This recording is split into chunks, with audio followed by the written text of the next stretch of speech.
Meus queridos amigos, aí vai uma super dica para a OAB.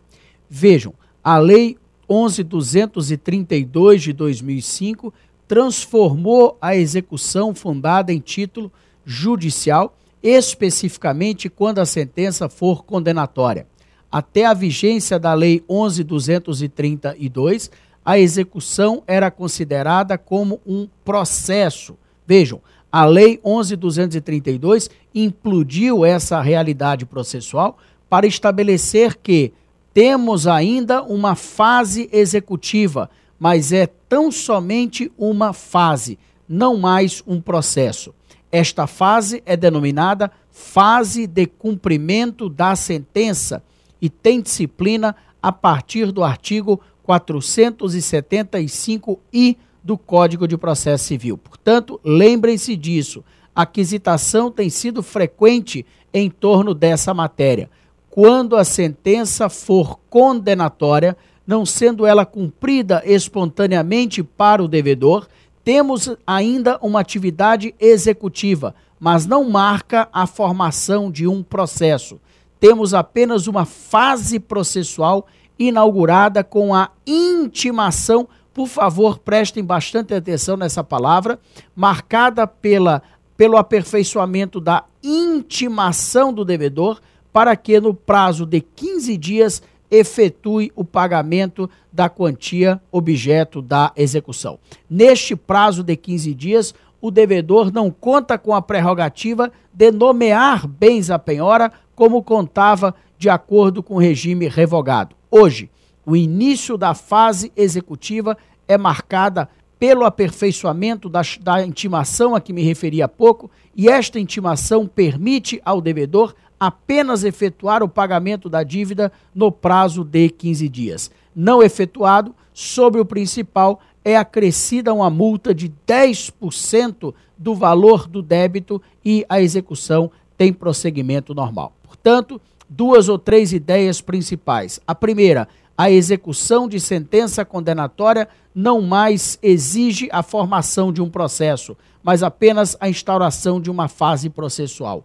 A segunda, esta fase é inaugurada com a intimação do devedor, não mais com a sua citação.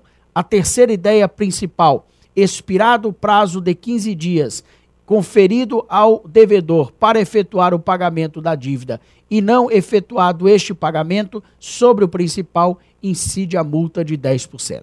Eu quero vê-los aprovados no exame de ordem. Uma boa sorte a todos.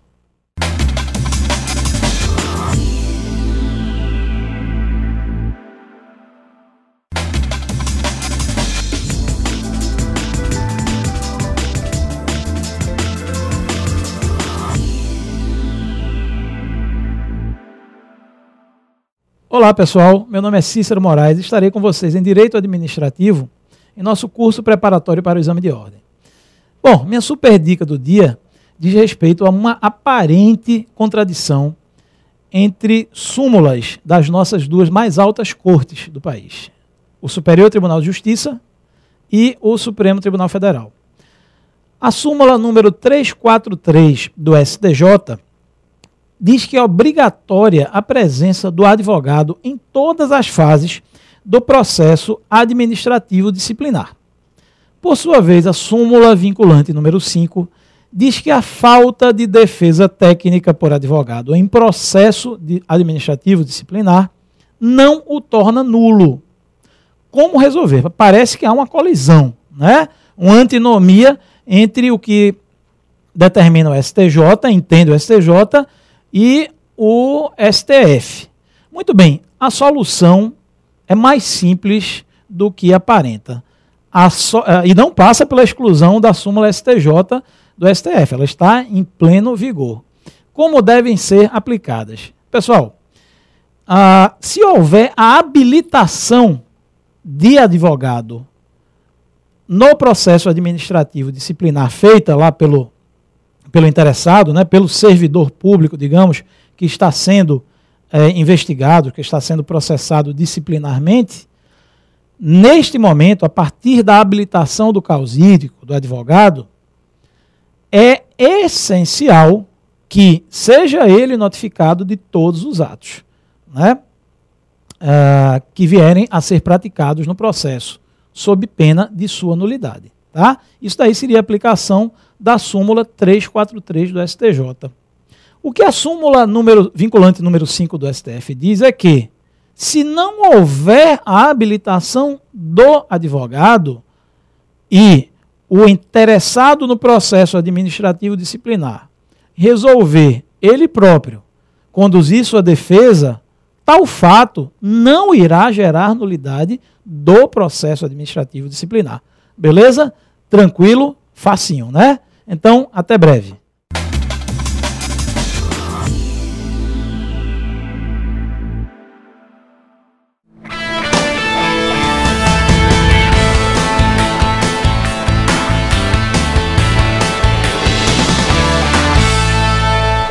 Olá, meus amigos, esse é o exercício número 62 do grupo de discursivas do Fórum do Mocan.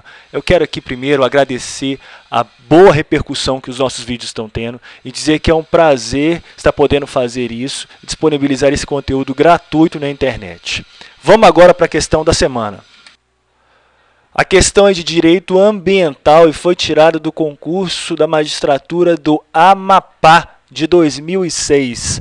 Analise, dentro do direito ambiental penal, a expressão relevante interesse ambiental. O examinador queria pegar muita gente com isso, viu? Primeira coisa, previsão legal. Aonde nós vamos encontrar essa expressão? Nós vamos encontrar no artigo 68 da Lei de Crimes Ambientais. Deixar aquele que tiver o dever legal ou contratual de fazê-lo, de cumprir a obrigação de relevante interesse ambiental. E vamos encontrar também na resolução 369 do CONAMA. Na sua parte inicial, você vai ver lá a menção a áreas de relevante interesse ambiental e no artigo 16, obrigações de relevante interesse ambiental. Como a questão quer saber o enfoque penal da coisa, nós vamos ficar somente com a interpretação desse artigo 68. E na busca da resposta dessa questão, eu me deparei com uma certa lacuna nas obras. Houve uma obra, inclusive, que o autor vinha trazendo comentários de artigo a artigo, e quando ele chegou no 68, ele simplesmente saltou o artigo e não trouxe comentário algum. Eu pensei, alguma coisa está errado nisso. E aí eu fui num espaço que eu gosto muito aqui em Belo Horizonte, que é a biblioteca da PUC Minas, um espaço aberto ao público, excelente espaço, bom para quem quer estudar. E vasculhei a prateleira toda de direito ambiental e fui encontrar, lógico, num clássico a resposta para essa questão. Na obra de Edis Milaré, Direito do Ambiente. Excelente livro, excelente obra. Edis Milaré diz o seguinte, que a Lei 9.605 é um diploma híbrido, ou seja, ela traz conteúdo penal, mas também traz sanções administrativas. Diz também, ponderando entre críticas e acertos dessa lei, que o progresso dela foi mais político do que técnico-jurídico. Aí, vejam, a gente começa a desfazer o enigma dessa questão, porque há um problema na redação no dispositivo, se é que a gente pode dizer assim. E que o tipo ambiental é um tipo aberto em muitos casos, ou seja, ele necessita que o intérprete faça uma valoração para completar a sua definição. E aí quando a gente pega o artigo 68, a gente vê nessa expressão relevante interesse ambiental, uma expressão desse tipo ambiental, desse tipo aberto. Agora vamos desfazer uma certa confusão que eu vi em algumas respostas da questão. Essa expressão dever legal ou contratual não é manifestação desse tipo aberto. Na verdade, isso quer dizer que é uma norma penal em branco. E quem diz isso não sou eu não, é Luiz Regis Prado. Então, somando-se as lições, temos que o relevante interesse ambiental que demanda o conteúdo valorativo é tipo aberto. E o dever legal ou contratual que nós vamos buscar em outra norma é a expressão dessa norma penal em branco. Mas o que vem a ser esse tal de relevante interesse ambiental? Edis Milaré, na obra já citada, comentando o artigo 68, diz que trata-se de tipo extremamente aberto, do qual é difícil, senão impossível, extrair situações definidas e precisas, em prejuízo dos valores da certeza e da segurança jurídica. Parece inevitável um componente de relatividade, ou mesmo de subjetividade, na apreciação desse interesse. A própria diferença existente entre os vários ambientes, a principiar pela diferença entre o ambiente natural, cultural e artificial, sugere que o relevante interesse tem aspectos e pesos variados. E ele remata com a indagação: como estabelecer a figura do crime? Luiz Regis Prado, ainda num esforço interpretativo, diz que essa obrigação de relevante interesse ambiental deve revestir-se de importância para o normal andamento da administração ambiental. E assim, nesse esforço interpretativo, poderíamos trazer alguns exemplos de obrigações de relevante interesse ambiental, tais como a de recuperar a área degradada, a de manter a vegetação em área de preservação permanente e também a obrigação de manutenção das condições de conservação de vegetação nativa em área de cota de reserva ambiental, para usar aqui um artigo do novo Código Florestal, o artigo 49. Enfim, pessoal, é isso. No Twitter, @blog do Mocan, facebook.com/blogmocan. Até uma próxima.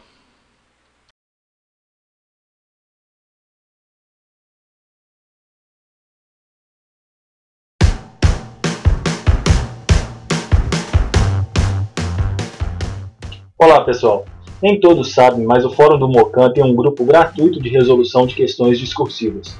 Toda semana temos um exercício novo. Acesse nosso site, leia atentamente as regras e se inscreva. Seu acesso será liberado com um novo exercício, sempre distribuído às quintas-feiras.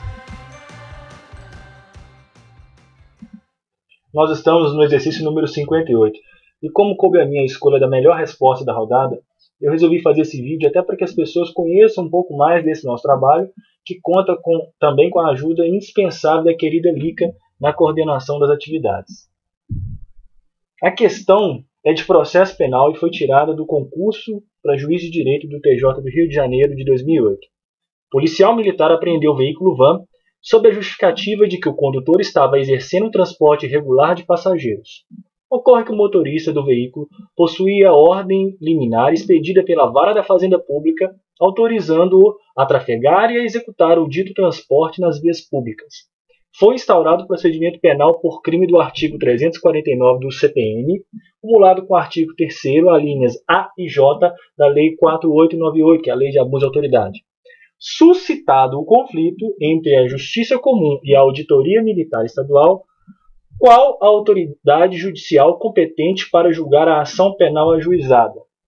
Justifique. Então vamos a alguns institutos trabalhados nesse exercício. Primeiro, os crimes. Artigo 349 do CPM, deixar sem justa causa de cumprir decisão da Justiça Militar ou retardar ou fraudar o seu cumprimento. O outro crime é o de abuso de autoridade. O artigo 3º dessa lei diz que constitui abuso de autoridade qualquer atentado à liberdade de locomoção e J, aos direitos e garantias legais assegurados ao exercício profissional. Agora, a primeira questão. A terminologia correta seria conflito de jurisdição ou conflito de competência? Veja que a resposta não passa por isso. Mas, apesar disso, vamos passar um pouquinho sobre essa divergência da doutrina. O CPP, no seu artigo 113, denomina conflito de jurisdição. Já para Auri Lopes Júnior e Tourinho Filho, o conflito será de jurisdição quando ocorrer entre órgãos da jurisdição especial, entre órgãos da jurisdição especial e comum, bem como entre órgãos da Justiça Comum Federal em relação a outro da Justiça Estadual. Será de competência o conflito quando ocorrer entre órgãos julgadores pertencentes à mesma justiça e vinculados ao mesmo tribunal. Já para Guilherme Nutti e Vicente Greco Filho, a Constituição Federal utilizou a expressão conflito de competência, inclusive para determinar o conflito existente entre magistrados vinculados a diferentes tribunais. E por fim, para Pacelli e Néstor Távora, essa distinção de terminologias não teria utilidade prática, embora alguns sinalizem que conflito de competência seria mais adequado no intuito de compatibilizar o CPP à Constituição. Particularmente, eu optaria nessa questão pela terminologia conflito de competência, por estar reproduzindo a terminologia da Constituição. E quem julgaria esse conflito? Novamente, vejam que a questão não quer saber isso, mas como o tema é pertinente, vamos falar um pouco também. No caso de conflito de competência entre juiz estadual e juiz auditor estadual, nos estados onde não há Tribunal de Justiça Militar, como é o caso do Rio de Janeiro, a competência é do Tribunal de Justiça daquele estado, pois são juízes vinculados a um mesmo tribunal. Já quando o conflito for entre juiz estadual e juiz auditor estadual, nos estados em que existem tribunais de justiça militar instalados, como é o caso de São Paulo, Minas e Rio Grande do Sul, a competência para julgar esse conflito será do STJ, conforme artigo 105.1d da Constituição. Agora vamos à resposta propriamente dita. Sobre o crime de abuso de autoridade, a jurisprudência é pacífica. A súmula 172 do STJ diz que compete à justiça comum processar e julgar militar por crime de abuso de autoridade, ainda que praticado em serviço. Já sobre o crime do CPM, obviamente a competência é da justiça militar. Mas haveria reunião desses processos num juízo só? Não. Nós teremos a separação do processo, remetendo o abuso de autoridade para a justiça comum e o crime do CPM para a justiça militar. E haverá essa separação por força do artigo 79.1 do CPP, que diz que a conexão e a continência importarão unidade de processo e julgamento, salvo no concurso entre jurisdição comum e a militar. E também por força da súmula 90 do STJ, que diz que compete à Justiça Estadual Militar processar e julgar o policial militar pela prática do crime militar, e a comum pela prática do crime comum simultâneo àquele. Só a título de ilustração, vejamos trechos de voto proferido no julgamento do HC 135760 do Rio Grande do Sul. Porquanto inafastável a regra da competência absoluta em razão da matéria, não pode a justiça comum processar e julgar militar em face de crime previsto no Código Penal castrense, à exceção de crime contra a vida perpetrado contra civil, sob pena de violação ao juiz natural. Com efeito, o processamento da causa exige o julgamento em apartado, quando na mesma situação e ainda que em serviço, comete o militar o crime de abuso de autoridade e outro previsto no CPM, sendo essa, portanto, uma das exceções aos simultâneos processos. Só que o enunciado tem um detalhe importante e que não pode ser desconsiderado. Os fatos descritos não se amoldam à descrição típica do artigo 349 do CPM, já que o crime faz menção ao descumprimento de decisão da Justiça Militar, enquanto, no caso, a decisão descumprida foi da Justiça Comum. E isso gerou um debate interessante lá no grupo. O tribunal, no conflito, ao julgar o conflito, deveria simplesmente deixar de analisar essa tipicidade, fixando a competência, atento somente ao fato de ter sido ofertada uma denúncia por delito militar? Ou deveria passar pela análise da atipicidade do crime do artigo 349, fixando a competência para a justiça comum, considerando somente como típico o abuso de autoridade descrito? E como bem alertado pela colega Escoteira 10 lá do nosso grupo, a jurisprudência do STJ admite um juízo sobre a tipicidade dos fatos no julgamento do conflito.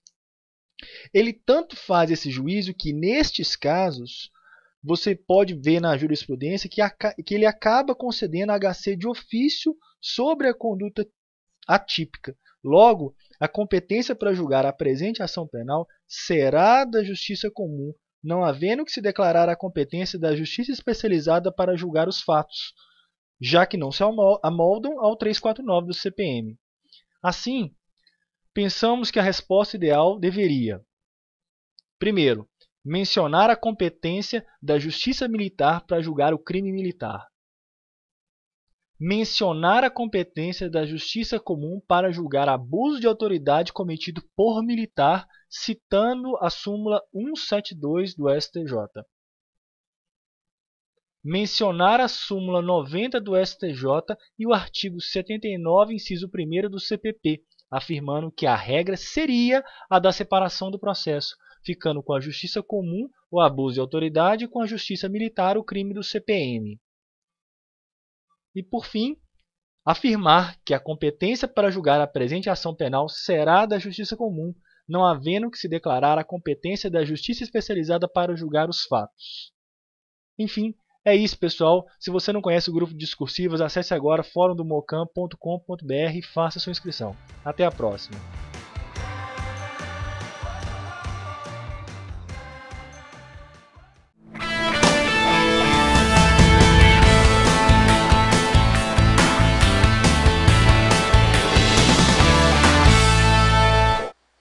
Olá, pessoal! No exercício número 69 do grupo de discursivas lá do Fórum do Mocam, nós trabalhamos uma questão de humanística muito interessante que foi aplicada na prova da magistratura de Pernambuco em 2011. Na descrição desse vídeo, nessa seta aí, ou então lá no blog do mocam.com.br, você pode baixar o texto desse vídeo com a íntegra da questão. Eu não vou citá-la aqui para não ficar maçante esse vídeo. A questão interrelacionava conceitos como justiça, equidade e igualdade sob a ótica da teoria de Aristóteles. E é sobre isso que vamos falar agora. Tudo gravita em torno de uma teoria do justo, se é que podemos falar assim, de base eminentemente aristotélica, ou seja, dar a cada um o que é seu. Vamos lá, bem na base. O Estado não é uma simples aliança. O Estado é uma necessidade. O homem é um animal político. Não conseguimos imaginar o homem sem estar inserido numa vida política.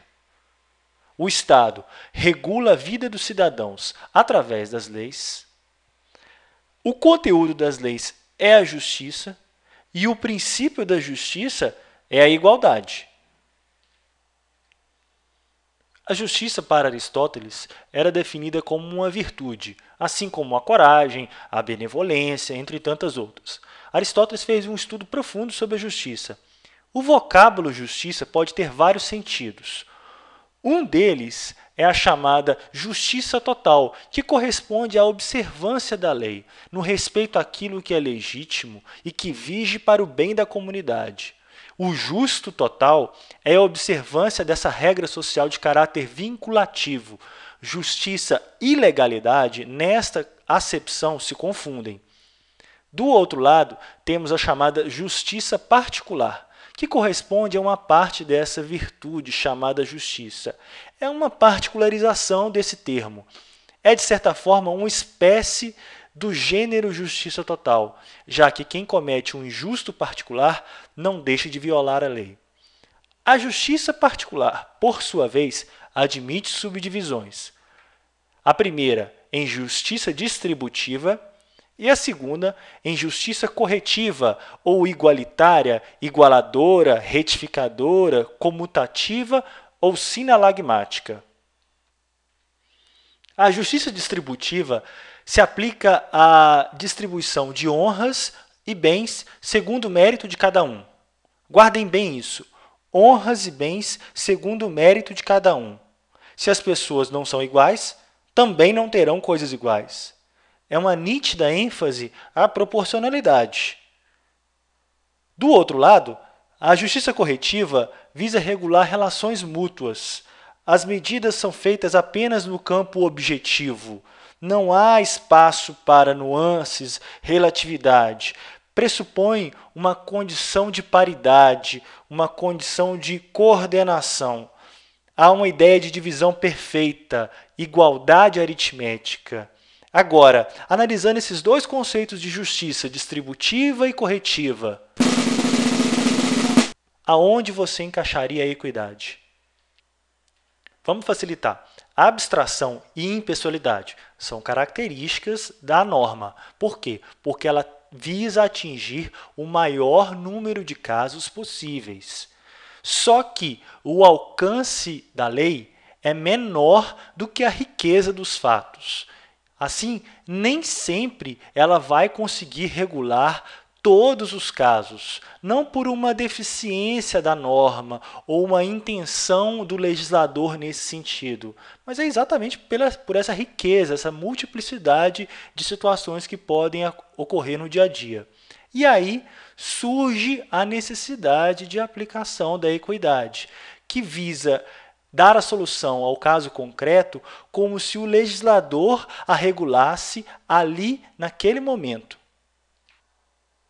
Então, está claro para a gente agora que a equidade está ligada a essa ideia de justiça distributiva que o Aristóteles discorre. Por fim, justiça e equidade. Há uma coincidência material entre os institutos, apesar deles não serem coincidentes perfeitamente. É como se disséssemos que o justo é o bom e o equitativo é o muito bom. A equidade é uma medida de correção da justiça legal. Enfim, pessoal, é isso. No Twitter, @blog do Mocan, no Facebook, facebook.com/blog do Mocan. Até um próximo vídeo. Eu tive um professor que dizia que qualquer aluno do primeiro ano de direito seria capaz de falar sobre desconsideração da personalidade da magistratura do Amapá. Muitas pessoas se engasgam. E não deveria ser assim. Dentro do direito ambiental penal, a expressão o que é personalidade jurídica? Interesse ambiental. Personalidade jurídica o examinador queria pegar genérica para adquirir direitos e contrair obrigações. Previsão legal, aonde nós vamos encontrar essa expressão? O Supremo Tribunal Federal voltou a analisar processo que trata da punição a crimes cometidos durante a ditadura militar no país. Na pauta da sessão desta tarde, estava previsto o julgamento de um recurso da OAB contra a decisão da Corte que, em 2010, confirmou a anistia àqueles que cometeram crimes políticos no período. A repórter Natália Soares acompanhou os trabalhos e tem ao vivo mais informações. Boa noite, Natália.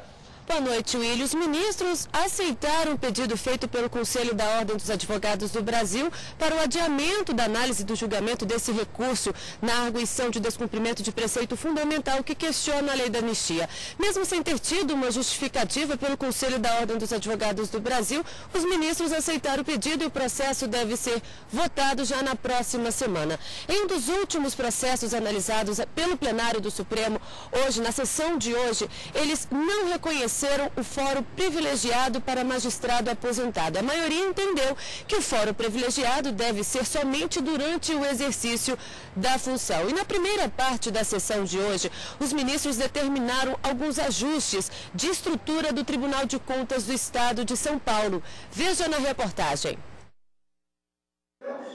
A ação direta de inconstitucionalidade foi ajuizada pela Procuradoria-Geral da República, questionando o artigo 7º do ato das disposições constitucionais transitórias da Constituição do Estado de São Paulo.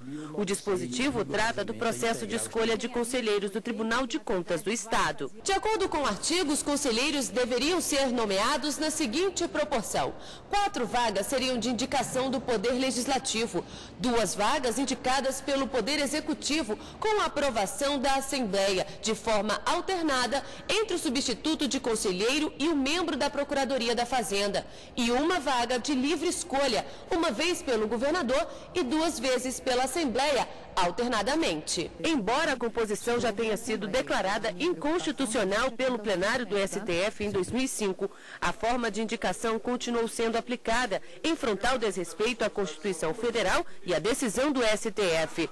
Na atual ADI, o relator ministro Dias Toffoli deu provimento parcial à ação, determinando de que forma o Tribunal de Contas de São Paulo deve ser composto. Declarar constitucional o caput do artigo 7º do ADCT da Constituição do Estado de São Paulo, que as 4 primeiras vagas deveriam ser preenchidas pela Assembleia, as outras 3 da cota do governador devem ser preenchidas necessariamente da seguinte forma: as 2 primeiras, respectivamente, por auditores e membros do Ministério Público junto ao Tribunal de Contas, e somente a terceira, que viesse a ser aberta para a sua livre escolha por cidadão de livre escolha do governador. Os ministros Carmen Lúcia e Marco Aurélio ficaram vencidos. Eles julgaram totalmente procedente a ação. Peço vênia para reafirmar o que eu disse em 1990, estou sendo coerente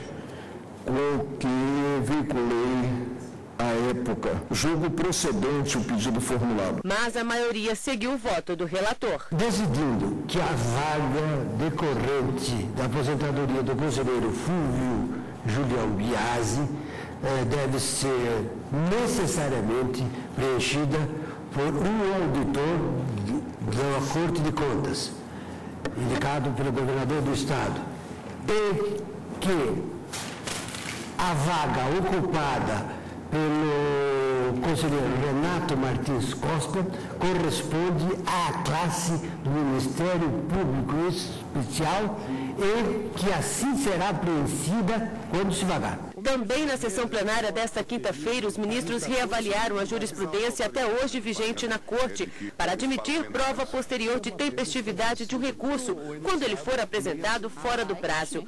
A partir de agora, em tais casos, o Supremo vai receber o recurso e a parte poderá posteriormente trazer aos autos um atestado da Secretaria do respectivo tribunal informando que houve causa suspensiva ou interruptiva do prazo.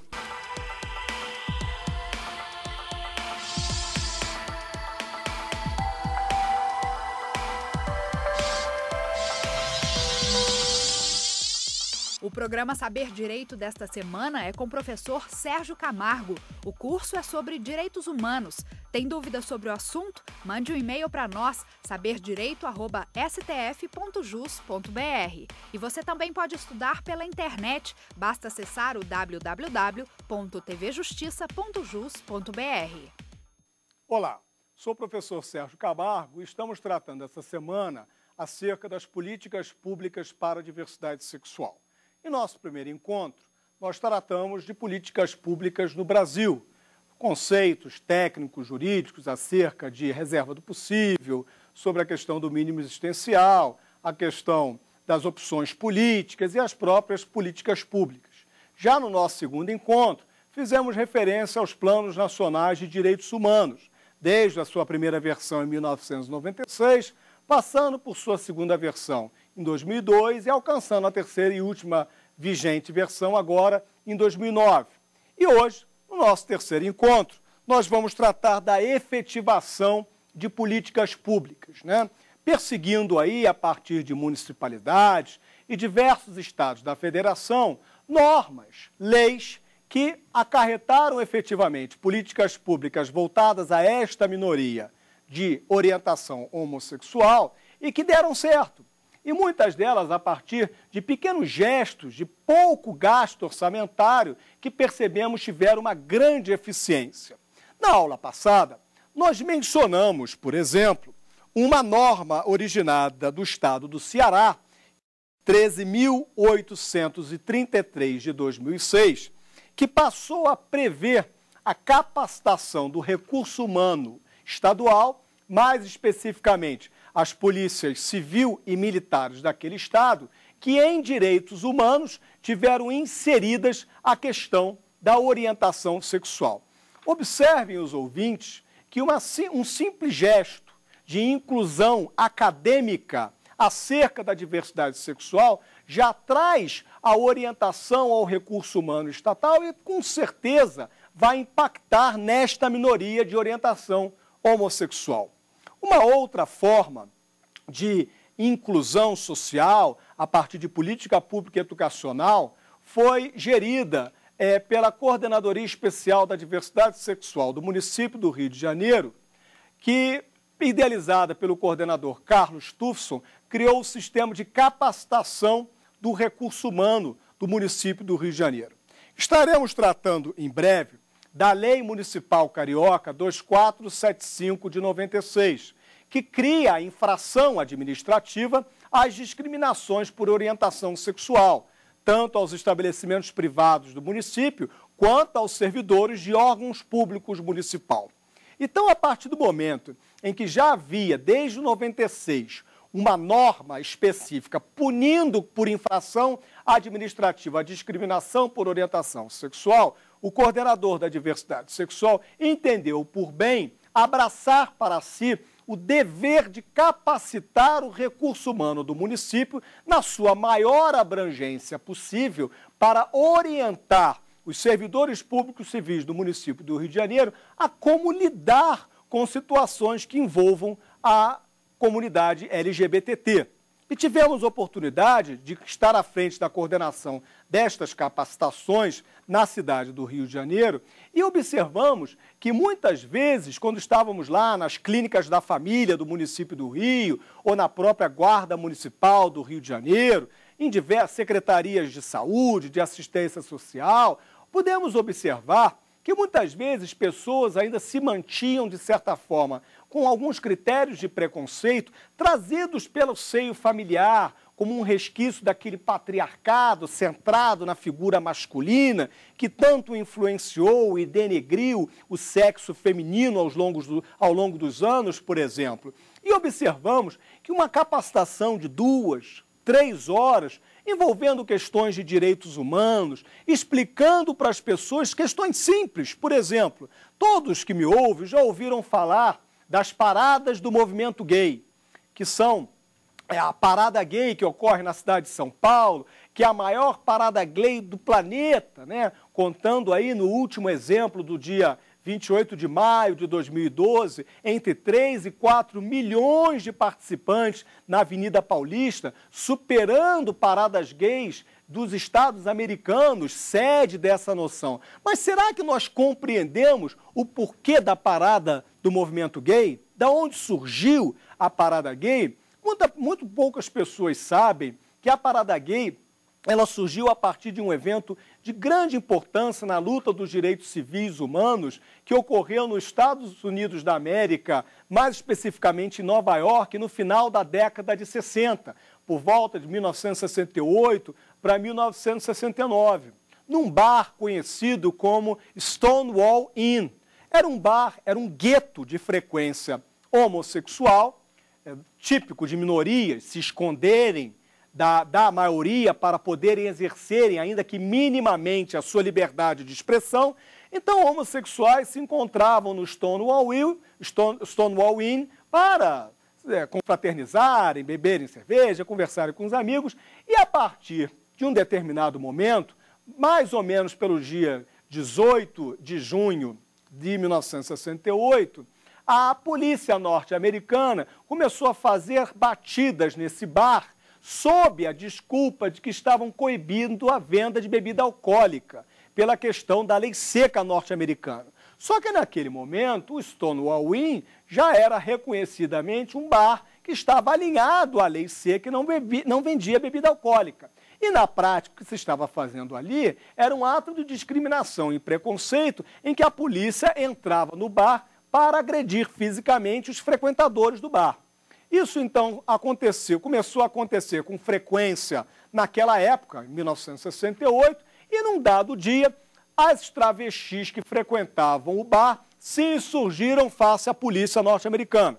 A polícia, então, voltou no dia seguinte com um contingente maior de policiais. E aí as travestis também se organizaram e um número maior de gays, transexuais e travestis enfrentaram a polícia norte-americana. Essa situação lamentável de enfrentamento físico, geradora de desgaste, violência, ela acabou ocorrendo durante uma semana, quando a polícia norte-americana de Nova York percebeu que não tinha como conter mais aquela insurreição da minoria LGBT e uma passeata marcou o fim daquela discussão, daquela insurreição. E a partir daquela passeata foi conhecido como a Parada Gay, o movimento social civil pela luta LGBT, que se propagou o mundo afora e por isso a maior parte das chamadas Parada Gay ocorre mais ou menos no mês de junho para julho de cada ano, como uma lembrança da insurreição de Stonewall Inn, em que um grupo menor de travestis e transexuais se insurgiram face ao poder público do Estado nova-iorquino e impuseram uma limitação para a supressão de seus direitos da dignidade da pessoa humana. Então, nós observamos, e diretamente ligados a essa capacitação na cidade do Rio de Janeiro, que com um recurso muito baixo, um servidor comissionado como eu fiz diversas ou quase todas as capacitações pela Sedes Rio, na cidade do Rio de Janeiro, e fomos também, muitas vezes, requisitados por estabelecimentos comerciais que sofrem a infringência da Lei 2475 de 96, porque muitas vezes está lá o restaurante, aí tem um casal homoafetivo que troca de carícias, um dando beijinho no companheiro, dando beijinho no companheiro, ou a companheira abraçando a companheira, e um outro casal heteroafetivo se sente incomodado por todo aquele padrão patriarcado, do estereótipo da heteronormatividade que sempre foi acostumado e se sente indignado e pede para que o gerente tome alguma providência. E o gerente, não capacitado para lidar com aquela situação, de maneira desavisada, não preparado para lidar com aquela questão, ele às vezes pede para que o casal homossexual se retire do estabelecimento comercial, fazendo então inserir a Lei 2475 de 96, que cria então essa infração administrativa por discriminação pela orientação sexual, que vai desde uma simples advertência, passa pela multa, chega à suspensão da licença para o comércio continuar estabelecido e pode até cassar a licença para o estabelecimento comercial. Sensível a isso, o gabinete do prefeito, pela Coordenadoria Especial da Diversidade Sexual, não só promoveu capacitações para o seu recurso humano público, para os seus servidores, preparando-os para lidar com a comunidade LGBTT na cidade do Rio de Janeiro, como também foi requisitado pelo setor privado.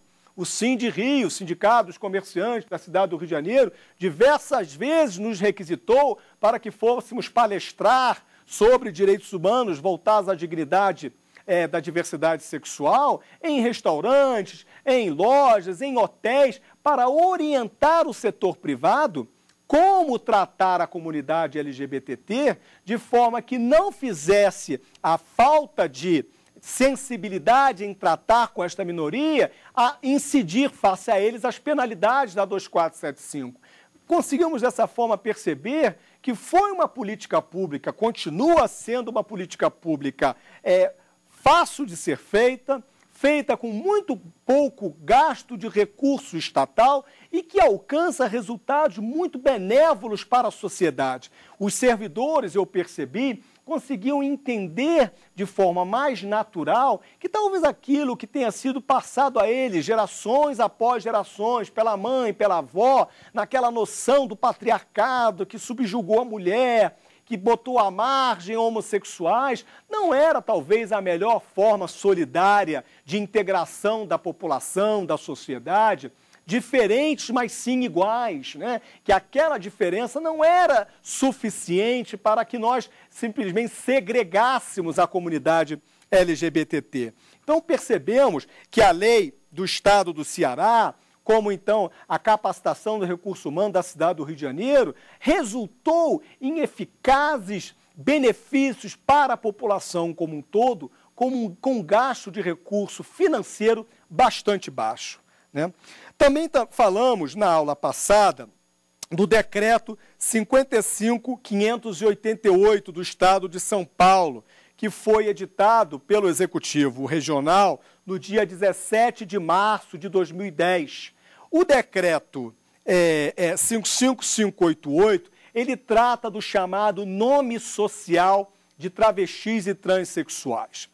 Um grande avanço que também tanto a cidade do Rio de Janeiro como o Estado do Rio de Janeiro já normatizaram nesse sentido, em que os travestis e transexuais passam a ter direito de ser identificados pelo seu nome social. Então, o exemplo que eu dei na aula passada, da travesti que se dirige a um estabelecimento público de saúde para buscar um atendimento ambulatorial e, na hora de ser chamada para o atendimento, persiste a servidora em identificá-la pela sua denominação masculina, fazendo com que aquela travesti de orientação de gênero feminino deixe o estabelecimento de saúde sem ser tratada, gerando então um incremento na sua deficiência de saúde, fazendo com que ela retorne ao hospital em situação muito mais perigosa, acarretando então de fato um gasto de recurso orçamentário ainda maior para tratá-la, não ocasionasse. Agora, na cidade de São Paulo, na cidade do Rio de Janeiro, a travesti vai preencher o formulário de atendimento e tem lá um campo, nome social, e ela vai se identificar pela denominação de gênero feminina que lhe entender. Então vai se identificar como Tatiana, como Dayana, e vai ter um campo identificado como sigilo, como nome de nascituro. Então ela bota o nome social, Tatiana, e coloca o nome do nascituro ali, aquele que consta da sua certidão de nascimento, aquele que consta da sua identidade. E tendo sido capacitado o recurso humano carioca, a servidora ou servidor estão ali compelidos e obrigados a identificarem aquela pessoa pela sua orientação de gênero feminino, esvaziando o efeito dominó da falta de atendimento ambulatorial. Esse resultado alcançou-se de uma maneira muito simples. Uma norma do Executivo atrelada a um procedimento de capacitação do seu recurso humano. Então, criamos a norma de conduta social e fizemos o quê? Treinamos o setor público, os servidores, a lidarem com aquela diferença, de maneira a propiciar a integração, a igualdade objetiva da orientação de gênero travesti, com grandes avanços e sucessos, né?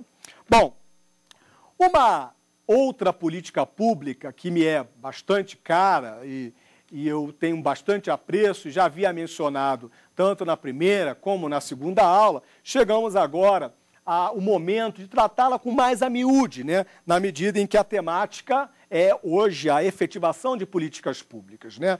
Na cidade do Rio de Janeiro está ainda em vigor, o chamado Projeto Damas, que é um projeto belíssimo de reinserção de travestis e transexuais ao mercado de trabalho. De que maneira, né? As travestis e transexuais passam por um processo seletivo, porque nós temos um número, como qualquer política pública, não há orçamento que resista a alcançar a todos de forma igual. Então, prevemos um número de vagas, né, nos primeiros projetos Damas da atual Coordenadoria da Diversidade, formavam-se 2 turmas de 20 pessoas, em que as travestis recebiam capacitações profissionais e, em parceria com o setor privado, nós conseguimos a alocação destas pessoas de volta no mercado de trabalho, dando elas a digna oportunidade de escolherem por outra atividade profissional, se assim queiram, se assim entendam, que não a prostituição ou o profissional da beleza. Então, o Projeto Damas é um projeto que também deu certo. A travesti e a transexual cursa durante 2 vezes na semana, por 4 horas diárias durante 1 ano. Essa capacitação recebe uma certificação e, em parceria com o setor privado, o setor público tenta já direto inseri-la no mercado de trabalho. E, paralelamente, é paga uma bolsa auxílio, nada muito, né, apenas representativo, no ajuda do custeio, até para incentivar que a travesti e a transexual diminua a sua participação na prostituição e tenha já a percepção de poder buscar, se assim desejar, uma nova orientação profissional. Então, também o Projeto Damas foi um projeto reformulado pela Coordenadoria da Diversidade Sexual, pelo coordenador Carlos Tufson, e resultou em eficiente resultado para travestis e transexuais da cidade do Rio de Janeiro.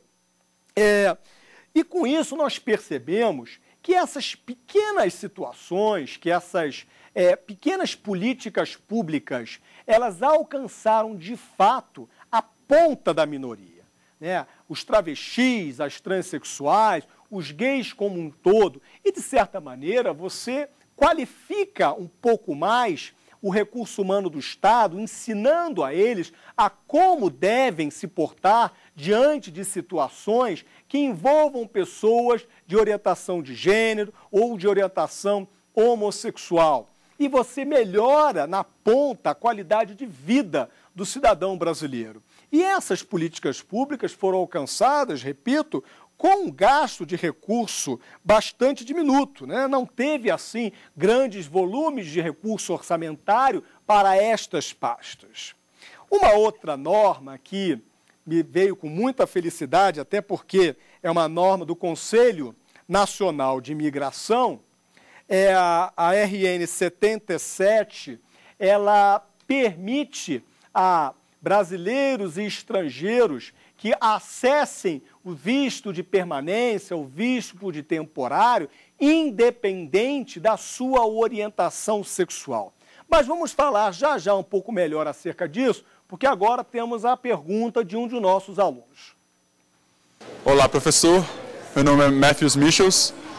Eu tenho uma pergunta. As minorias têm direito à efetivação das políticas públicas? A efetivação como direito às minorias vem sendo um crescente no nosso país.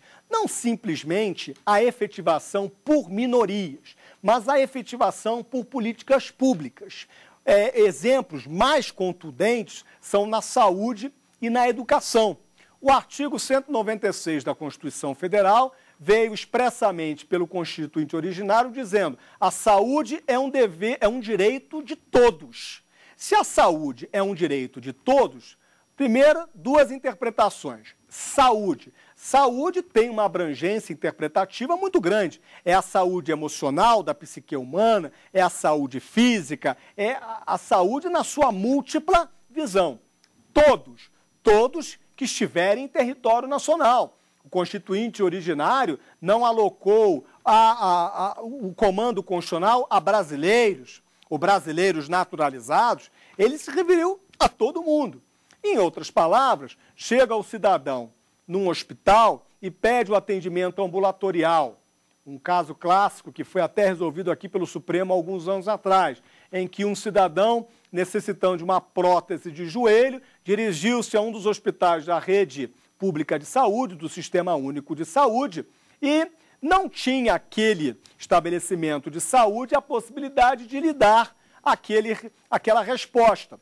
A partir do ingresso na via judicial, que veio a ser confirmada pelo próprio Supremo, o Poder Público Federal foi condenado a pagar o tratamento ambulatorial, a prever a prótese de joelho daquele cidadão, inclusive com necessidade de ir ao exterior, ir aos Estados Unidos da América para complementar o atendimento ambulatorial. Então, dessa forma, você observa que aqui, não obstante a pergunta do colega ter se dirigido à minoria, e a nossa minoria aqui em questão é a comunidade LGBT, já observamos a percepção de que é possível a provocação do Poder Judiciário para, em ações de obrigação de fazer, obrigar municipalidades, estados e a própria União Federal a implementar uma determinada política pública de saúde e de educação.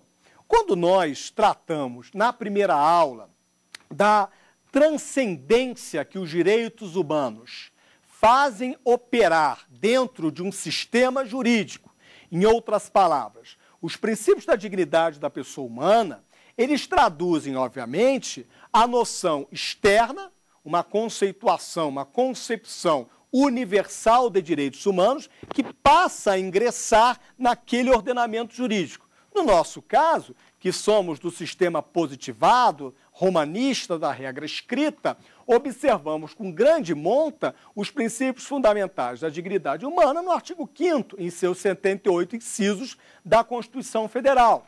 O que hoje discute-se é qual é a legitimidade do cidadão em fazer valer os princípios fundamentais a partir da coercibilidade, a partir da jurisdicionalização, a utilização do Poder Judiciário para obrigar estados, municípios e a própria União Federal a atenderem àqueles preceitos da dignidade humana que o Brasil positivou, estabeleceu em seus princípios fundamentais.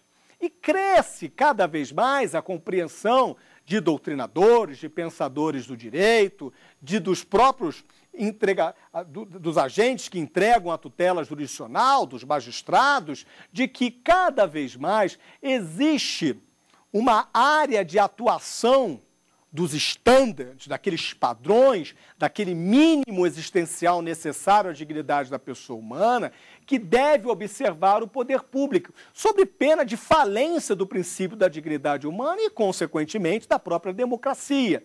Então, a partir do momento que os direitos humanos se tornam transindividuais, eles passam a superar o próprio território nacional. E, com isso, torna-se obrigatório aos poderes públicos a execução materializada de determinadas atividades em prol do cidadão.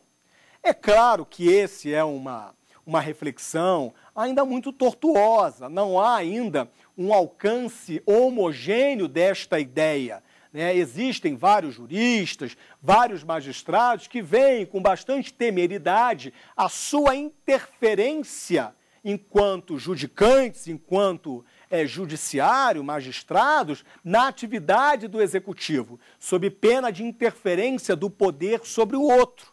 E também existe uma grande crítica nessa substituição da vontade do administrador pela vontade do juiz, sobre uma falha percepção de que ao judiciário não havia um critério de legitimidade que o executivo e o legislativo têm, que seria o critério da representação popular. Em outras palavras, elegemos membros do Congresso, elegemos vereadores de câmaras municipais, elegemos deputados de assembleias legislativas, elegemos o prefeito, a presidente da República, governadores de estados, mas não elegemos magistrados. Os magistrados alcançam a função da magistratura, como regra, a partir do concurso público, o princípio da acessibilidade pública do artigo 37, inciso 2 da Constituição Federal. Ressalvar situações específicas, como a nomeação de ministros do Superior Tribunal de Justiça, do Supremo Tribunal Federal e alguns outros magistrados de algumas instâncias superiores do Judiciário, que não vêm por acessibilidade pública, mas por indicação de uma autoridade superior. E que, por conta da ausência do sufrágio universal, pela falta do voto ao juiz, estaria esvaziado o judiciário, de forma legítima, de impor ao executivo ou substituir a vontade do gestor pela sua vontade na imposição de políticas públicas.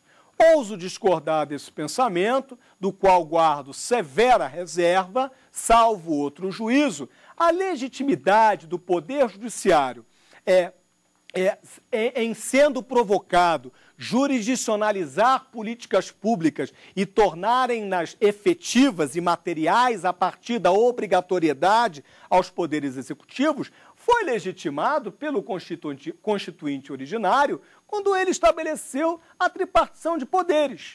A representação do judiciário não veio de forma direta como deputado federal, vereador ou prefeito, que é eleito pelo cidadão, mas veio de maneira indireta quando o cidadão elegeu o Constituinte originário e o Constituinte originário, em outubro de 88, fez promulgar a Carta Constitucional. Então, salvo outro juízo, entendo que os poderes legislativo, executivo e judiciário, eles detêm o mesmo grau de representação popular que qualquer outro poder foi a ele atribuído. Não é a ausência do sufrágio universal que vai falhar a possibilidade do judiciário em estabelecer políticas públicas.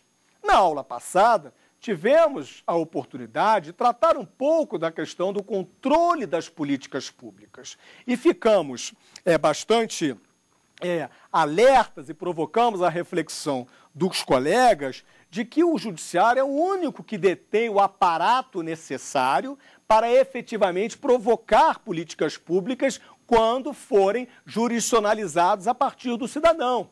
Não podemos simplesmente ficar à espera da mera vontade política de legisladores e chefes de executivo que muitas vezes, por opções, decisões políticas autônomas e independentes e muitas vezes desatreladas dos estándares, dos parâmetros pré-estabelecidos por movimentos internacionais de direitos humanos, fazem aquilo que individualmente entendem ser o melhor para a sociedade, afastando-se cada vez mais de princípios da dignidade da pessoa humana que são esperados pela maior parte da população brasileira. Então, o que hoje começamos a perceber é uma mais efetiva participação do Poder Judiciário, em que ele vai observar a sistêmica evolução da aplicação da política pública por legislativo e por executivos, que na sua ausência e que na sua omissão deverá, a via judicial, obrigar a administração pública a implementar determinada política pública de saúde ou de educação. O que hoje muitas vezes assistimos, e é um caminho progressivo, é o judiciário condenando pagar escola, o judiciário condenando pagar tratamento ambulatorial de saúde, e que muitas vezes esta maneira de interferência, de controle, ela passa a acarretar um gasto financeiro muito maior do orçamento público. Porque se o cidadão fosse lá no hospital público fazer a hemodiálise, que aquele hospital propicia ao seu cidadão, teria um custo X. Na medida em que, por qualquer razão, o hospital não tem a possibilidade de propiciar aquele serviço ambulatorial, fazendo com que o cidadão, então, se valha da via judicial e o judiciário obrigue ao poder público a custeá-lo no próprio setor privado, nós percebemos que o custo orçamentário aumenta. Então, aquele valor que o poder público conseguiria alcançar, vamos a título de exemplo, por 10, quando vai para o setor privado, que tem fim lucrativo, basta custar 20. E é um raciocínio equivocado, mas espera aí. Pô, então o judiciário se meteu, fez o controle e custou muito mais caro do que custaria. É verdade, mas isso é uma sinalização do Poder Judiciário de não interferência. Ele está dizendo ao Executivo, olha, eu não vou te obrigar a construir hospital ainda não. Eu não vou te obrigar a você ter um sistema ambulatorial nesse sentido ou naquele, porque a estas decisões cabe a você, gestor, de forma autônoma, optar. Mas olha só, se você não garantir o standard mínimo, o padrão mínimo de saúde e de educação, eu vou mandar você pagar no setor privado e vai ser muito mais caro. Isso, na verdade, se traduz, entre aspas, numa punição socioeducativa. É o judiciário demonstrando, ó, eu estou sinalizando a você, constrói o hospital para melhorar o seu atendimento ambulatorial, constrói a escola para você incrementar o serviço social de educação. Enquanto você não faz isso, eu vou mandar você pagar a escola no setor privado, vai custar mais caro. Então, aquele recurso que reverteria de forma muito mais econômica e produtiva para mais pessoas, você está alocando para cumprir a determinação judicial. É exatamente a postura de não interferência do Poder Judiciário.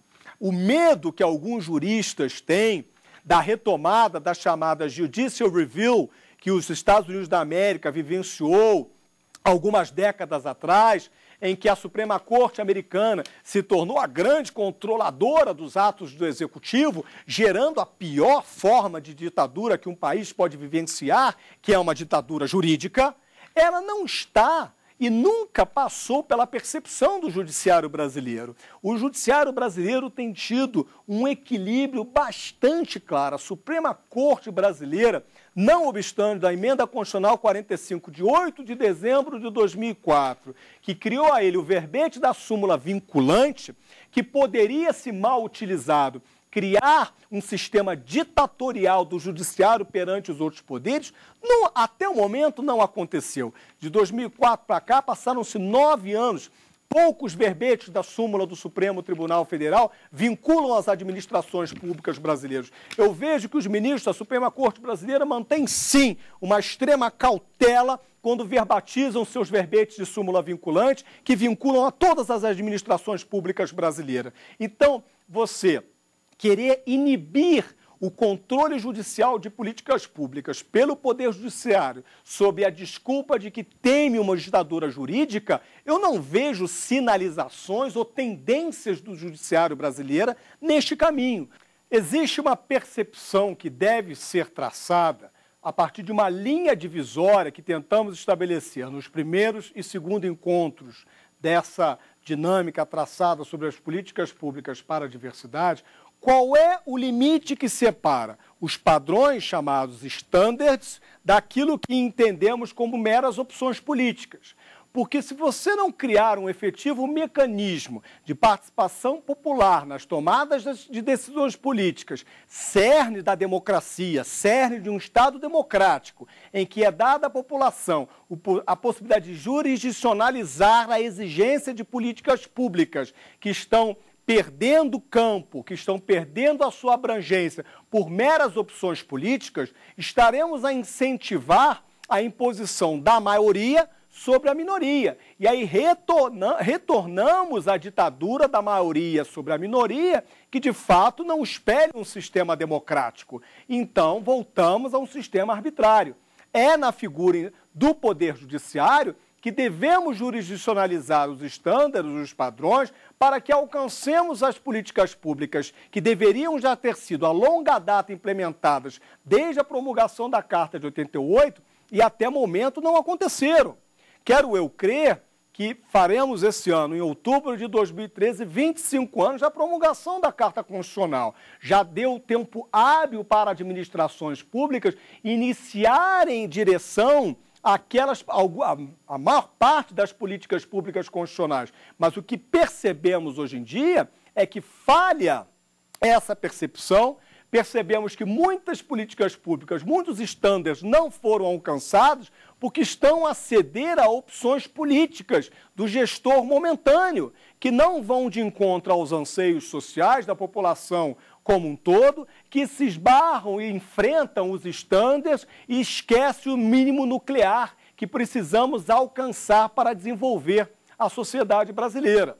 Como nós havíamos traçado, existem pequenas atividades de gestão pública que são facilmente incrementadoras de políticas públicas. Falamos aí do projeto Damas, falamos da capacitação do setor público e do próprio setor privado, que são atividades de custo orçamentário bastante baixo, que alcançam um resultado bastante eficiente, e eu pude perceber no caso concreto, tanto no setor privado e até mais no setor público, que a experiência após as capacitações faziam com que os servidores se sentissem muito mais à vontade no trato com aquela situação que a ignorância os cegava. Então, se municipalidades, se prefeitos, secretários de município e estado assistirem a essas aulas que estamos a ministrar, muito mais na tentativa de uma reflexão, percebam e entendam que pequenos gestos e gestos baratos podem acarretar uma felicidade social muito grande. Vamos agora ouvir a pergunta de um dos nossos colegas ali na rua. Olá, professor. Meu nome é Bruno Medeiros e minha dúvida é: qual o papel do legislativo em sua aplicação? O papel do Poder Legislativo na aplicação e na execução de políticas públicas, na previsão das mesmas, é de grande relevância, né? É da atividade principal, típica do Poder Legislativo, estabelecer programas de governo a serem executados em médio e longo prazo pelos poderes executivos e pelos legisladores infraconstitucionais. Nós tivemos aí uma grande revolução a partir da Carta Constitucional de 1988, que eu tenho certeza que vários colegas juristas do meio acadêmico entendem a Constituição de 88 como um dos mais fortes documentos jurídicos já criados, já promulgados na história brasileira.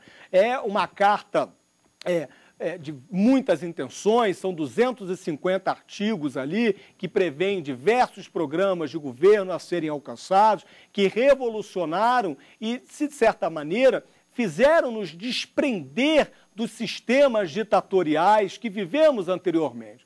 Nosso país foi palco de diversos momentos de sistemas autoritários, desde nossa descoberta a partir da monarquia portuguesa, a monarquia brasileira, uma proclamação da República bastante mal contada a partir da libertação dos escravos em 1888 pela princesa Isabel, em que fez com que a burguesia brasileira se insurgisse, pressionando os militares à época, um ano após, em 1889, na figura de Deodoro da Fonseca, e abro um parênteses, que Deodoro da Fonseca era um dos melhores amigos de Dom Pedro II, foi ele que fez a transição do seu exílio e a manutenção da princesa Isabel como regente, mas já não tinha mais como sustentar a monarquia após a libertação dos escravos, em que traduziu a demanda de se pagar salários, e aí veio uma república que era altamente monárquica. Então nós tivemos um presidencialismo monárquico, militar, autoritário, a era Vargas, quer dizer, o país aí que tem 513 anos de descoberta,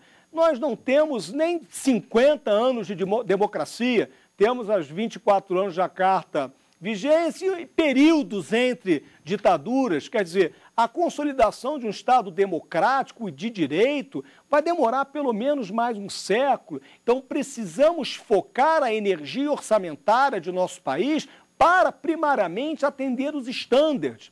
Eu trouxe aqui 2 exemplos para nós de atividades da Coordenadoria Especial da Diversidade Sexual, que tem tido uma grande importância para as políticas públicas cariocas, né? São os avisos nos postos públicos sobre a Lei 2475 de 96. E se o colega puder observar, o aviso está em português e em inglês. A cidade do Rio de Janeiro é o maior centro turístico do nosso país e alerta a todos os transeuntes que existe uma norma do município que cria a infração administrativa pela discriminação por orientação sexual.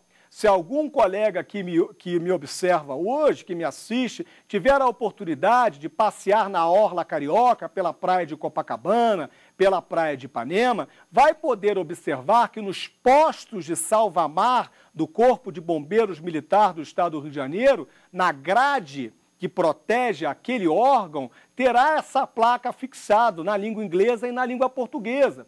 Quer dizer, é uma política pública de orientação populacional barata, simples, que informa ao cidadão sobre aquela conduta não desejada ao organismo social. As capacitações também da Coordenadoria da Diversidade fizeram criar o selo, o certificado do chamado Rio Sem Preconceito. Então, todo o órgão privado, estabelecimento comercial, que passe pela capacitação, em que há uma palestra em direitos humanos voltada à integração à diversidade sexual, ninguém faz prova, não é para eu avaliar a percepção do estudante, daquele que recebe a capacitação, do que ele aprendeu. A mera participação do estabelecimento comercial na capacitação faz com que ele ganhe o selo, o certificado do Rio Sem Preconceito, o que vai informar a todos que sejam de orientação homossexual que aquele estabelecimento comercial passou pela capacitação e tem condições de poder atender ao público LGBTT. Naquela situação que eu exemplifiquei a vocês, do restaurante, em que o casal heteroafetivo se sente incomodado com o casal homoafetivo em trocas de carícia, em troca de afeto, em que o casal heteroafetivo chama o gerente e pede para que expulse o casal homoafetivo, se o gerente se portar dessa maneira e expulsar o casal gay do estabelecimento, ele poderá sofrer as punições da Lei 2475, porque ele ali incentivou, enquanto estabelecimento comercial, a consecução de uma infração administrativa discriminatória. Estabelecimentos que receberam essa capacitação vão conseguir compreender e lidar melhor com esta situação, informando ao casal heteroafetivo, por exemplo, que eles foram capacitados pela Prefeitura da cidade do Rio de Janeiro e que existe uma norma vigente, a Lei 2475 de 96, que cria uma infração administrativa pela discriminação por orientação sexual, que a troca de carícia entre pessoas do mesmo sexo é a mera e simples demonstração de afeto. Afeto que o próprio casal heteroafetivo pode também estar ali a trocar e que não legitima o estabelecimento comercial a pedir que a pessoa se retire do estabelecimento comercial. Então, de certa maneira, o poder público preocupou-se com o setor privado, efetivou uma política pública objetiva à dignidade humana, auxiliou o setor privado. E observe, a intenção aqui não era criar mais um mecanismo de punir o setor privado e pela via reflexa, a incrementar a partir da multa a arrecadação tributária. Porque, como eu havia alertado aos que me ouvem, a Lei 2475 ela prevê da advertência até a cassação da licença para comerciar e passa pela sanção da multa, que pode chegar a 3.000 e poucos reais. A intenção da Coordenadoria da Diversidade nunca foi impor ao setor privado a multa para reverter em verba orçamentária, mas, pelo contrário, nós vivemos a égide da Lei 11.079, que prevê as parcerias público-privado. Não tem mais como o Estado, com o agigantamento populacional, o tamanho da estrutura estatal, viver hermeticamente fechado sem a parceria com o setor privado. Então, diante dessa visão, diante dessa preocupação, o setor público deve aparelhar-se ao setor privado para com ele caminhar e orientá-lo em como cumprir aquela lei, como evitar a discriminação. E estabelecimentos comerciais que, num primeiro momento, foram lá atingidos pela Lei 2475, advertidos sobre infrações, situações de discriminação, passaram a se tornar parceiros da coordenadoria, ajudando, por exemplo, no projeto Damas, quando da empregabilidade das que passaram pelo projeto, estavam buscando emprego. Quer dizer, essa forma simples, essa maneira barata de você implementar uma política pública, não só alcançou a ponta da minoria, o cidadão LGBT, como trouxe o setor privado como um parceiro do setor público. E dessa maneira, setor público e setor privado conseguem caminhar no sentido de progressão do desenvolvimento da sociedade. Que é isso o que nós pretendemos e é isso que é o mais importante para hoje conquistarmos, né?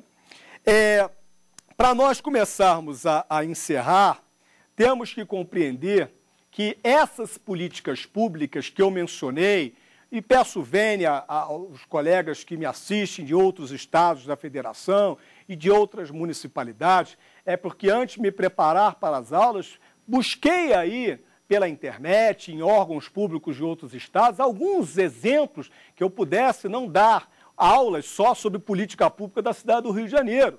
É claro que, como por ser de lá, é claro porque já fiz parte do poder público municipal, tenho essa visão e tenho conhecimento das políticas públicas, mas muito precisamos avançar. Se as municipalidades se prestarem a criar órgãos de defesa dessa minoria, de defesa da diversidade sexual, copiando os exemplos do Piauí, os exemplos do Ceará, os exemplos de São Paulo, os exemplos da cidade do Rio de Janeiro, eu tenho certeza que a partir de pouco gasto de recurso público, nós vamos alcançar resultados eficientes, vamos conseguir alcançar a comunidade LGBT de uma forma muito mais razoável. O que hoje observo é que a maior parte das municipalidades não tem um órgão específico, às vezes tem até a Secretaria de Assistência Social e Direitos Humanos, mas essa secretaria não tem uma subsecretaria, não tem uma superintendência, não tem nenhum órgão hierarquicamente inferior ligado a ele que possa, de maneira específica, tratar dessa questão. E aí, obviamente, nós assoberbamos, em regra, a Secretaria de Saúde, a Secretaria de Segurança Pública, a Secretaria de Assistência Social, com uma parcela de minoria, com uma parcela da população que já tem um quantitativo suficiente que demande a criação específica de um órgão que atenda aos seus anseios. Porque se não conseguirmos implementar as premissas que tratamos na aula anterior, do Plano Nacional de Direitos Humanos de número 3, de 2009, não há democracia que consiga avançar. A consolidação desse Estado democrático de direito é algo novo para a sociedade brasileira, é algo que a gente está aí há 25 anos tentando a implementação, não vai ser da noite para o dia, né? O princípio fundamental da publicidade que surgiu na Carta Constitucional de 88. Os funcionários públicos até 1988 não tinham o dever, por preceito fundamental, de publicizar suas informações. Aí você dorme um dia não tendo que informar. acorda o dia seguinte, tendo como paradigma da dignidade da pessoa humana o dever de publicizar as informações do governo. E isso traduziu um avanço imediato? Por certo que não.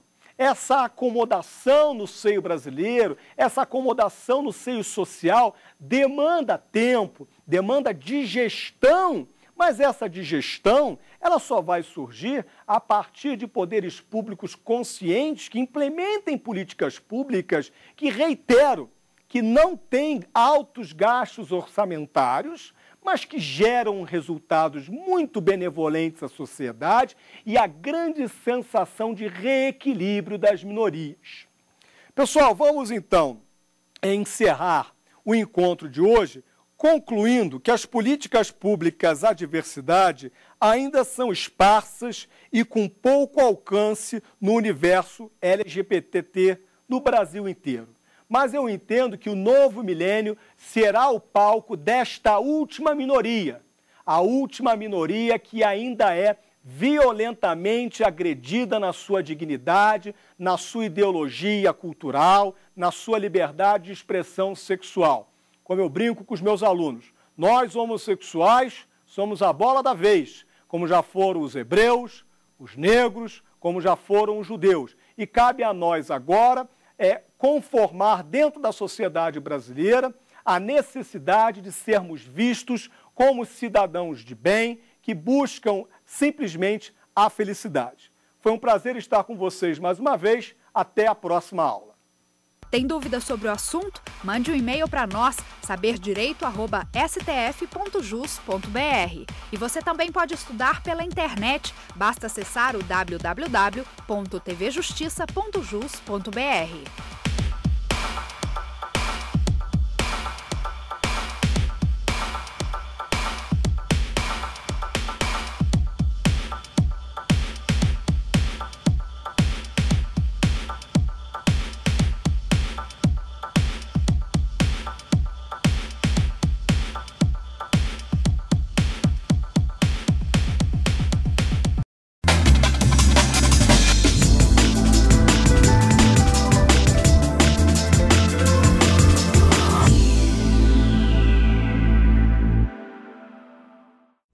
Meus queridos amigos, aí vai uma super dica para a OAB. Lembrem-se, quando a decisão interlocutória for proferida durante a audiência de instrução e julgamento, não uma audiência qualquer, eu estou me referindo apenas à audiência de instrução e julgamento, o recurso adequado para o combate a esta decisão é o agravo retido. E além disso, por favor, muito cuidado, o agravo retido deve ser interposto oralmente na própria audiência de instrução e julgamento. Se a audiência for de tentativa de conciliação ou outra espécie de audiência, como a preliminar, a parte que se sente prejudicada pela decisão pode optar entre o agravo retido escrito e o agravo retido oral. Mas lembrem-se, quando a decisão for proferida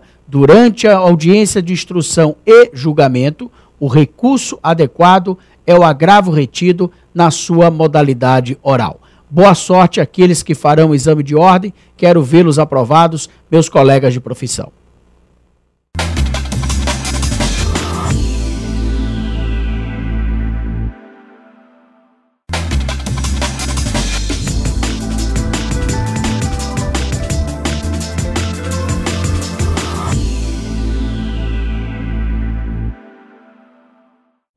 Olá, meus amigos, meu nome é Misael Montenegro Filho e eu vou hoje conversar com vocês sobre uma super dica que tem aplicação tanto para os concurseiros, também para aqueles que estudam para o exame de ordem, bem assim para o público profissional.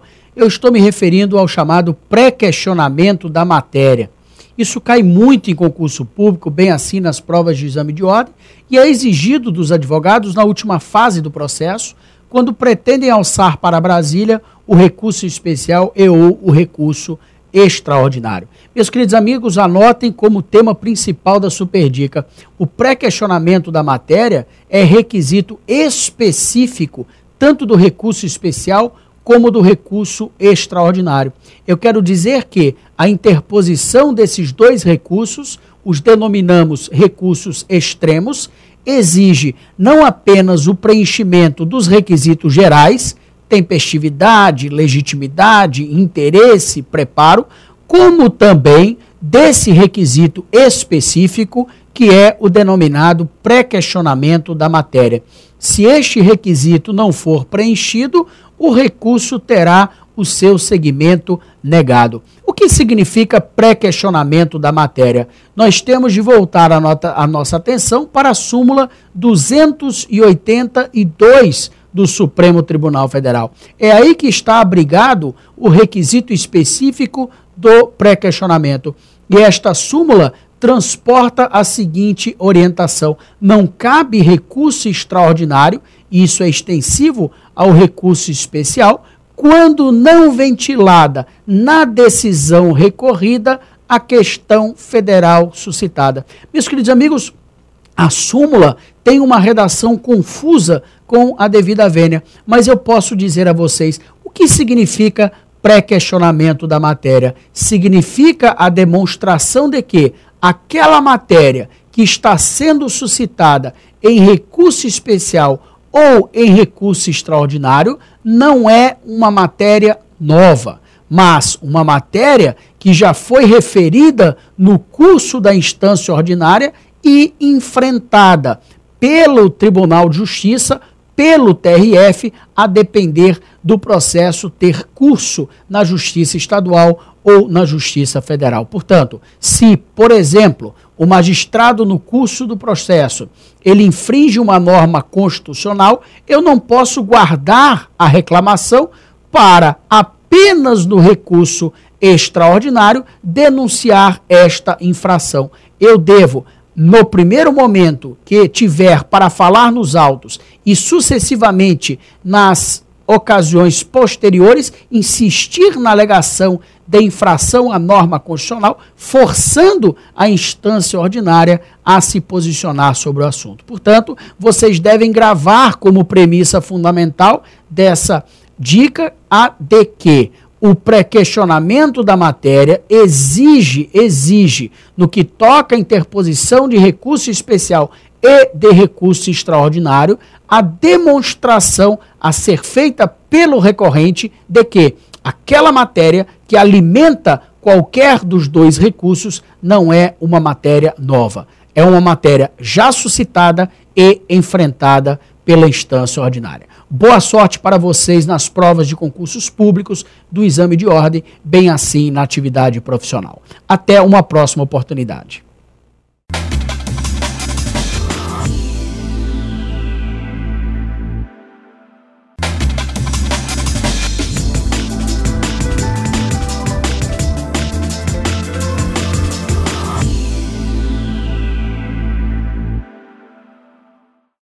Meus queridos amigos, aí vai uma super dica para o exame de ordem. E esta super dica envolve o domínio dos artigos 295 e 296 do Código de Processo Civil. O primeiro disciplina o chamado indeferimento da petição inicial. Vejam, o autor propõe a ação apresentando uma petição inicial. O juiz, no primeiro contato com esta peça, ele pode indeferir a petição inicial.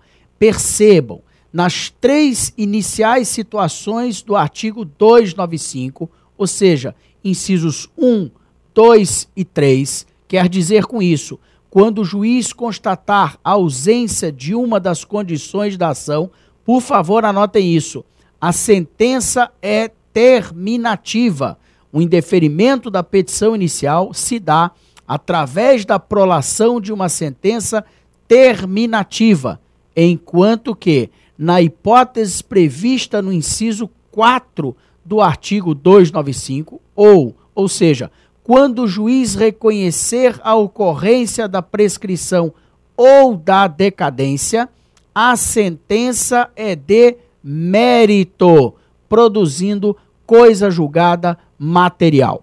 Se o autor apresentar recurso de apelação contra a sentença proferida na hipótese de indeferimento da petição inicial, por favor, prestem atenção, os autos são encaminhados ao tribunal independentemente da ouvida da parte contrária, ou seja, independentemente da ouvida do réu. Por quê?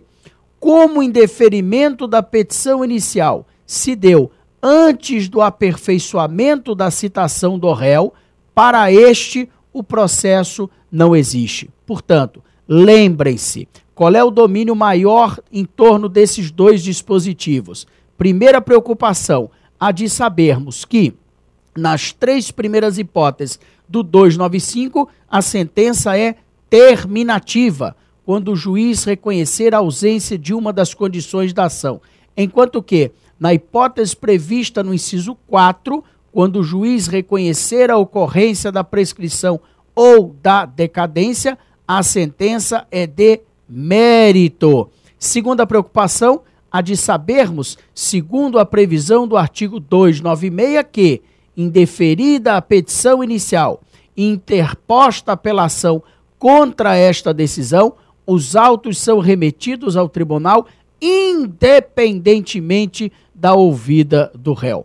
Meus queridos amigos, uma boa sorte a todos no exame de ordem. Quero vê-los, meus colegas de profissão, depois da aprovação no referido certame.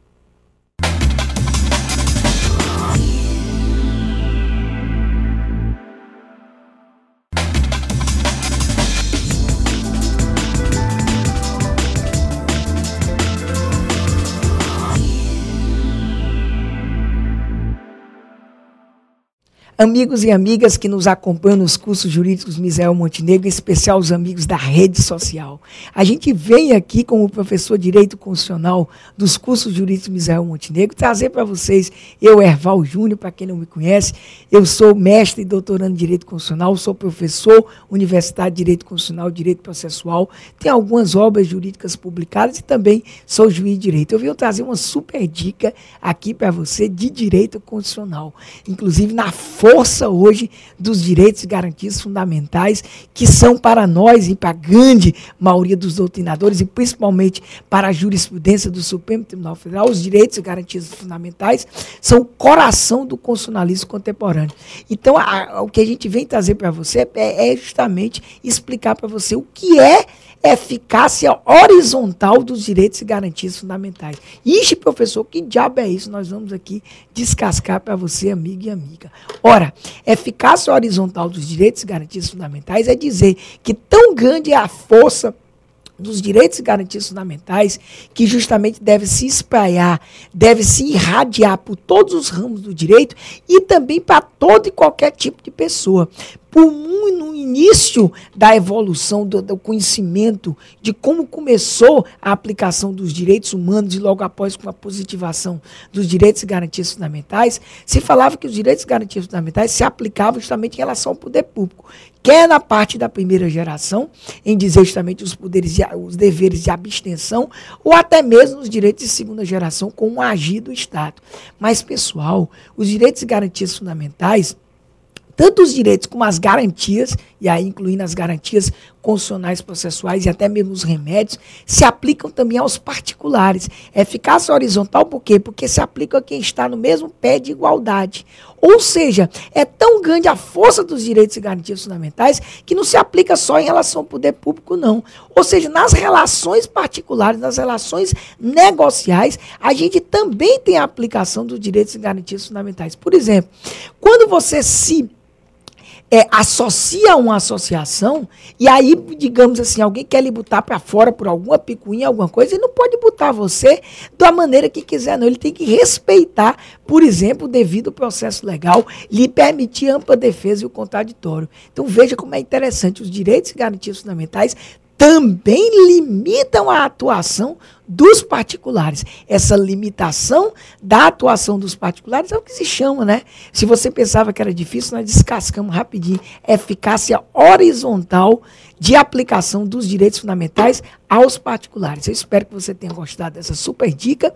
E se vocês quiserem ampliar todo esse conhecimento, essas ideias de direito constitucional, nós temos diversos, vamos dizer, cursos de direito constitucional, justamente dentro dos cursos jurídicos Misael Montenegro. Temos direito constitucional para o AB, temos direito constitucional para concursos, temos diversas aulas de reforço universitário, temos também mini-aulas que são de temas interessantíssimos, de temas peculiares, setoriais, que a gente explica para você, justamente para lhe ajudar de uma forma geral. A gente deixa, inclusive, nosso contato para você, amigo e amiga, para que, se você quiser entrar em contato com a gente, o Facebook Erval Júnior Sampaio, o Twitter, não é? @C de Conheça Seus Direitos, se você quiser seguir, a gente pode, inclusive, bater um papo, eu lhe dar várias ideias sobre o direito constitucional, o direito processual no nosso Twitter, @Seus Direitos, e nosso e-mail, para quem sabe tirar alguma dúvida nessas matérias de direito constitucional e processual com você, que o e-mail é ervaljunior@terra.com.br. Espero que vocês tenham gostado dessa super dica e quem sabe a gente se encontra, né, aí, justamente nas redes sociais, se encontra nos cursos jurídicos Misael Montenegro, bate esse papo e quem sabe a gente possa lhe ajudar a melhorar, a formatar melhor o seu conhecimento. Valeu, pessoal, um grande abraço.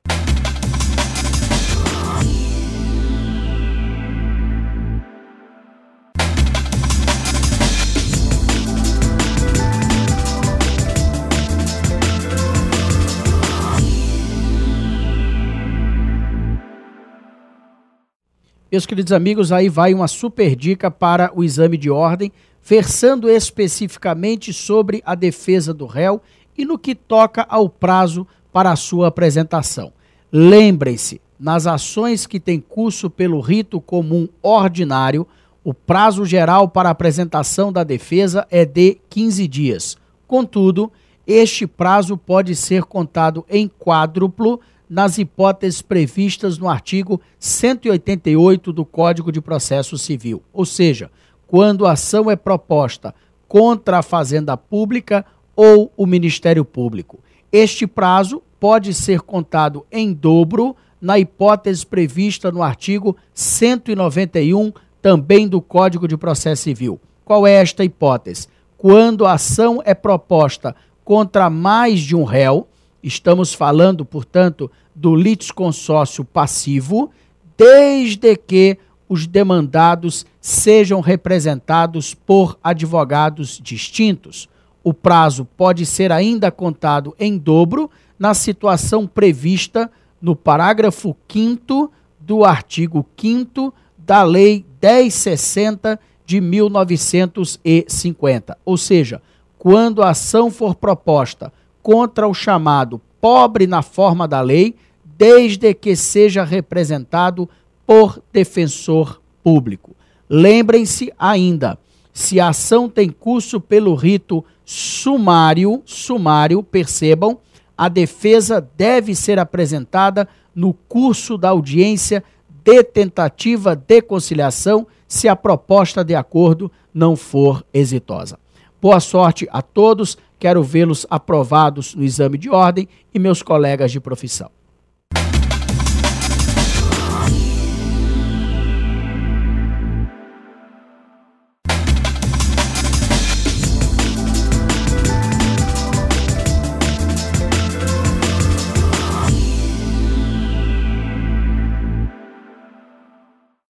Meus queridos amigos, aí vai uma super dica para o exame de ordem, versando especificamente sobre a defesa do réu e no que toca ao prazo para a sua apresentação. Lembrem-se, nas ações que têm curso pelo rito comum ordinário, o prazo geral para a apresentação da defesa é de 15 dias. Contudo, este prazo pode ser contado em quádruplo nas hipóteses previstas no artigo 188 do Código de Processo Civil. Ou seja, quando a ação é proposta contra a Fazenda Pública ou o Ministério Público. Este prazo pode ser contado em dobro na hipótese prevista no artigo 191 também do Código de Processo Civil. Qual é esta hipótese?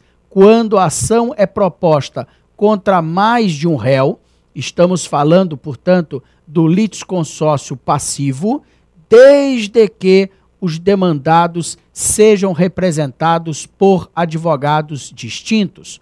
O prazo pode ser ainda contado em dobro na situação prevista no parágrafo 5º do artigo 5º da Lei 1060 de 1950. Ou seja, quando a ação for proposta contra o chamado pobre na forma da lei, desde que seja representado por defensor público. Lembrem-se ainda, se a ação tem curso pelo rito sumário, percebam, a defesa deve ser apresentada no curso da audiência de tentativa de conciliação, se a proposta de acordo não for exitosa. Boa sorte a todos, quero vê-los aprovados no exame de ordem e meus colegas de profissão.